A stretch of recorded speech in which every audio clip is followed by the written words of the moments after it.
আসসালামু আলাইকুম, learn with নাফিল চ্যানেলে আপনাকে স্বাগতম। আজকে থেকে আমাদের এই চ্যানেলে এইচটিএমএল এর উপর একটি সম্পূর্ণ প্লেলিস্ট চালু হচ্ছে। তো এই প্লেলিস্টের আপনি যদি সবগুলো ভিডিও শেষ করেন বা কমপ্লিট করেন, তাহলে আশা করি আপনি সম্পূর্ণভাবে এইচটিএমএল শিখতে পারবেন ইনশাআল্লাহ। তো এই ভিডিও সিরিজটি আসলে আমি তৈরি করছি তাদের জন্য যারা আসলে কম্পিউটারটা শুধু অন করতে জানেন এবং কম্পিউটারটা অফ করতে জানেন। এই দুইটি কাজ যদি আপনি পারেন তাহলে আপনি এই প্লেলিস্ট থেকে শেখা শুরু করতে পারবেন। এইচটিএমএল শেখা আসলে অনেক সহজ, এখানে ভয় পাওয়ার কোনো কিছুই নাই।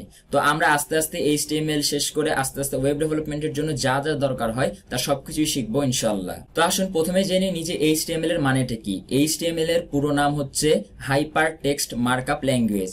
এটি হচ্ছে একটি মার্কআপ ল্যাঙ্গুয়েজ। এটি ব্যবহার করে আমরা আমাদের ওয়েবসাইটের কাঠামোটা তৈরি করি বা বেসিক যে স্ট্রাকচার সেটা আসলে তৈরি করি। আমি এইখানে একটি কথা খুব ভালোভাবে আপনাদেরকে মেনশন করতে চাই, এইচটিএমএল কিন্তু কোনো প্রকার প্রোগ্রামিং ল্যাঙ্গুয়েজ না, এটা হচ্ছে একটা মার্কআপ ল্যাঙ্গুয়েজ। তো আমরা কি করি, আমরা আসলে এইচটিএমএল তে আমাদের যে একটা ওয়েব পেজ আছে সেই ওয়েব পেজের ভিতরে বিভিন্ন ধরনের লেখা, বিভিন্ন ধরনের ছবি, বিভিন্ন ধরনের ভিডিও কোন জায়গায় কিভাবে থাকবে সেইটার আসলে যে একটা বেসিক স্ট্রাকচার আছে সেইটাই কিন্তু আমরা আসলে এইচটিএমএল দিয়ে তৈরি করে থাকি। তো এইখানে একটি কথা বলি, এইচটিএমএল কিন্তু আপনার মূলত দুইটা শব্দ দিয়ে তৈরি হয়েছে। একটা হচ্ছে আপনার হাইপার টেক্সট আর একটা হচ্ছে মার্কআপ ল্যাঙ্গুয়েজ। তো এখন দেখেন হাইপার টেক্সট মানে আসলে আমরা কি বুঝি। হাইপার টেক্সট মানে হচ্ছে একটা পেজ থেকে অন্য একটা পেজে ক্লিক করে যে আমরা যাই, এইটাকে মূলত আমরা হাইপার টেক্সট বুঝে থাকি। অন্যদিকে মার্কআপ হচ্ছে, মার্কআপ যে ল্যাঙ্গুয়েজ আছে সেটা হচ্ছে আপনার আমরা যে ট্যাগগুলো ব্যবহার করি, এই বিভিন্ন ধরনের ট্যাগগুলো ব্যবহার করে যে আমরা কন্টেন্টগুলোকে সাজাই, এইটাকে মূলত মার্কআপ ল্যাঙ্গুয়েজ বলা হয়ে থাকে।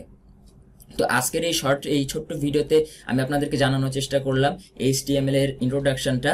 তো আমরা এর পরের ভিডিওতে শিখবো যে আমরা যে আমাদের কম্পিউটার বা ল্যাপটপ যেটা আছে সেইটাতে আমরা আসলে আমাদের যে এইচটিএমএল এর যে কোডগুলো আছে সেগুলো লেখার জন্য এনভায়রনমেন্ট কিভাবে আমরা সেট আপ করতে পারি। আমাদের ফেসবুকে একটি গ্রুপ আছে, আপনি যদি এই ভিডিওটি দেখার পর কোনো ধরনের সমস্যায় পড়েন তাহলে অবশ্যই আমাদের ফেসবুক গ্রুপে আপনি পোস্ট করতে পারেন, আমি সেখানে আপনাকে সাহায্য করার চেষ্টা করবো ইনশাআল্লাহ। ফেসবুক গ্রুপের লিঙ্কটি আমার এই ভিডিও ডেসক্রিপশন বক্সে দেওয়া থাকবে, আপনারা চাইলে সেখানে জয়েন করতে পারেন।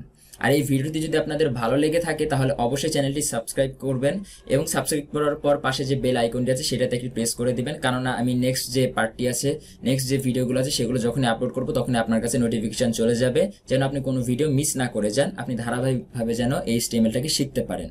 তো ভিডিওটি দেখার জন্য আপনাদের সকলকে অসংখ্য ধন্যবাদ। সবসময় লার্ন উইথ নাফিল চ্যানেলের সাথেই থাকবেন, আমার জন্য আপনারা দোয়া করবেন যেন আমি আপনাদেরকে আরো ভালো ভালো কন্টেন্ট তৈরি করতে পারি আপনাদের জন্য। তো আজকের মতো এখানে শেষ করছি। আসসালামু আলাইকুম।